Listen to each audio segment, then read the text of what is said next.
Welcome to EDH 420, your home for live Commander games and other Magic-related content. This is our Commander Combos series, where we discuss killer combos for your Commander games. Today's killer combo, land tax and trade routes. Fundamentally, Magic the Gathering is made up of two basic types of cards, spells and lands.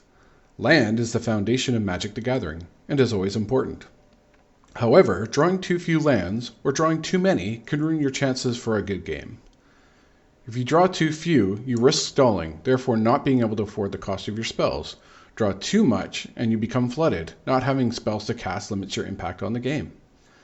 Today we are looking at two enchantment cards that by themselves help you mitigate these risks, and when combined can draw you cards like you could only dream of.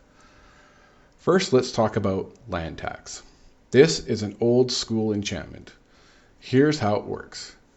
At the beginning of your turn, a trigger will go onto the stack that says, if you control fewer lands than an opponent, you may search your library for up to 3 basic lands and put them into your hand. This does include snow basics. Land tax has been around since the early days of Legends, and the multiplayer format Commander didn't exist back then. When you have more players in a game, you'll have a better chance of benefiting from land tax. Choosing the basic lands that go in your hand each turn is a great way to prevent yourself from getting color hosed and ensuring you have a land to play each turn.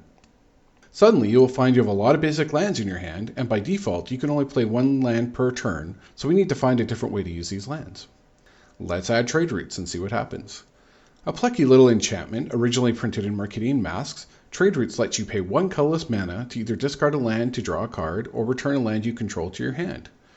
By itself, trade routes is good for situations where you're drawing too many lands, or if someone is playing nasty cards like Strip Mine or Wasteland, you can return the targeted land to save it in response.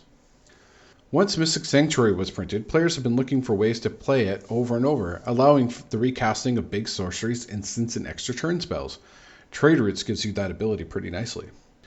But let's combine it with land tax and watch the fireworks. At this point, the combo should be pretty apparent. Use land tax to put lands into your hand, and discard them to trade routes to draw cards. If you can't use land tax because you have the most lands in play, you can return lands with trade routes until someone else has more lands than you. You must do this before your upkeep if you want land tax to trigger. Having these two enchantments in play will ensure you have all the lands you need and keep your hand full of cards. To find these cards each game, you can easily search enchantments in white using cards like Enlightened Tutor and Idyllic Tutor, or even Plea for Guidance if you're feeling mana rich. Sterling Grove and Greater Oromancy are good for keeping your combo in play. Another thing to consider is using cards like Crystal Vein, Lotus Field, and Lotus Veil, as they can help keep land tax triggering without putting you behind in mana count. We hope you enjoyed this video. Please like, share, and subscribe so we know you want more of our content. Until next time, happy comboing.